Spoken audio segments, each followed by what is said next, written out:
According to the National Missing and Unidentified Persons System, there are approximately 90,000 missing persons in the United States at any given time. With the advancement of modern detective work and advanced scientific methods, such as genealogy testing, the vast majority of missing person cases end up being solved today. Even so, sometimes investigators just aren't able to provide enough conclusive evidence to put the pieces together on some of these cases, and they go unsolved. There have been some devastating, very suspicious missing persons cases in recent times that definitely fall into this category. Throughout history, though, all around the world, certain missing person cases have left investigators and families struggling to find answers. When there is little evidence to no evidence and no eyewitnesses, missing persons cases tragically end up being closed and unsolved. Come with us as we walk through some of the most puzzling and tragic missing persons cases throughout history all around the globe.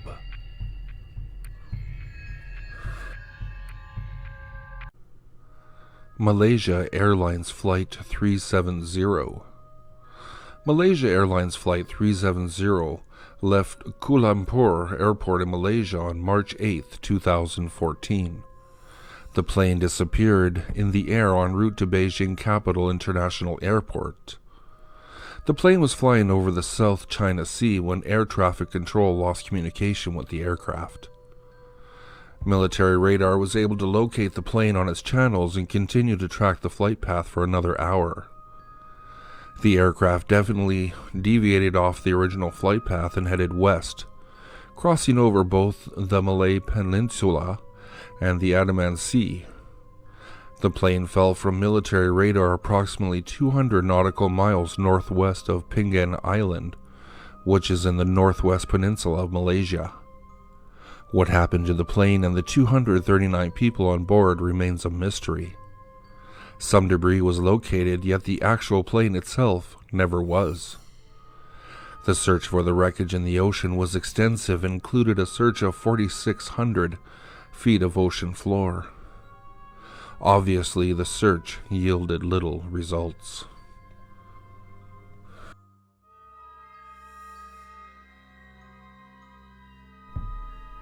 Dorothy Arnold.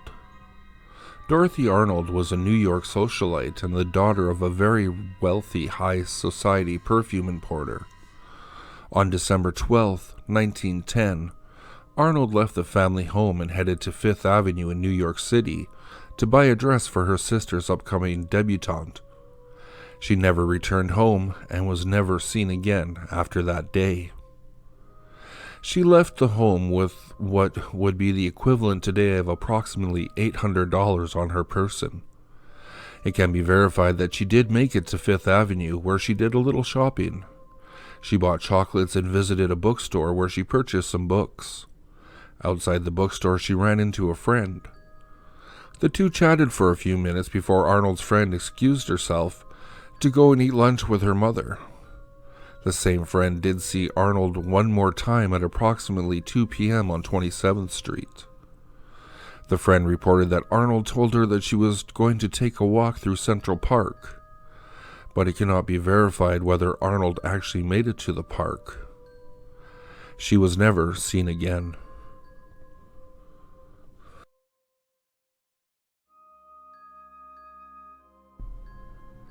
The Beaumont Children. 3 children, now collectively known as the Beaumont Children, were 3 Australian siblings who disappeared in South Australia in 1966. The kids, aged 4, 7, and 9, all disappeared on January 26th, in what is now considered an abduction and subsequent murder. Their bodies have never been recovered though, so it cannot be verified that this is what actually happened to the children. Several witnesses confirmed seeing the children at Glenlegg Beach in the company of a tall man described as having blonde hair and a thin face. It is confirmed that this man is not the father or any other relative of the family. Rumor has it that sightings of the man in tow with the kids also occurred at a cake shop. The identity of this man still remains a mystery today. The case attracted widespread attention in the Australian media. Even today, more than half a century later, the case still appears regularly in headlines on various Australian media platforms. It remains one of Australia's highest profile unsolved cases in history. Today, a $1 million reward stands for anyone offering concrete information related to this case.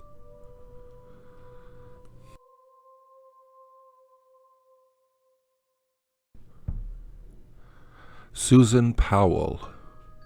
On December 6, 2009, a neighbor of the Powell family visited Susan in her home. The neighbor left the Powell family home at 5 p.m. This was the last time Susan Powell was seen by anyone outside of the Powell family. Interestingly enough, the entire Powell family was reported missing at first. The mother and sister of Joshua Powell, Susan's husband, called the police that the children had not been dropped off at daycare that day, and the family could not be located anywhere. The police busted into the Powell family home, fearing that they may have become victims of carbon monoxide poisoning. But the home was empty, but the police noted they did see 2 box fans blowing air at a very wet spot on the couch. The police located all of Susan's personal effects, including her wallet and her ID. Her cell phone was later found in one of the family vehicles that Joshua Powell had been driving. Joshua Powell returned to the family home with his children later that day. Susan was not with them. When police questioned Joshua on his whereabouts, Powell said that he took the kids camping. Police visited the site Joshua claimed to be and saw no evidence of the campsite that Joshua had detailed. Susan never returned to the family home and was never seen again. No arrests were ever made in conjunction with her disappearance. However, on February 5, 2012, a social worker who was monitoring Joshua Powell's interactions with his children called 911 after taking the 2 Powell children on a supervised visit to see Joshua Powell. The social worker reported that upon her arrival, Joshua grabbed the 2 boys and slammed the door in her face. She was unable to enter the home. While the social worker waited for authorities to arrive, the house exploded. Joshua Powell and his 2 sons died in the home. Officials confirmed the explosion was both planned and deliberate. The official cause of death was ruled as carbon monoxide poisoning. However, the coroner did note that both children also had significant chopping injuries on both their heads and their necks.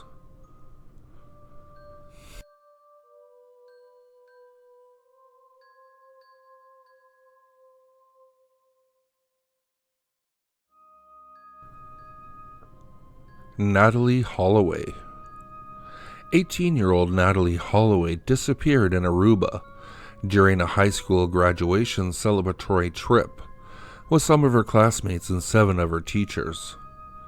The teachers were required to check in intermittently throughout the day with the teenagers, but were not required to stay with them at all times. The police reported that during their investigation they learned that the teenagers used the trip to engage in excessive partying. Holloway participated and was reported that she would drink all day long. Holloway was last seen on May 30th, 2005 at approximately 1:30 a.m. She was last seen getting into the car with 17-year-old Joran van der Sloot, a Dutch student living in Aruba. She was never seen again. Several arrests were made in conjunction with Holloway's disappearance, including that of van der Sloot. There was not enough evidence to proceed with a conviction, though, and the suspects never faced trial. A judge ordered their release from custody on September 3rd, 2005. Natalie, to this day, has still never been found.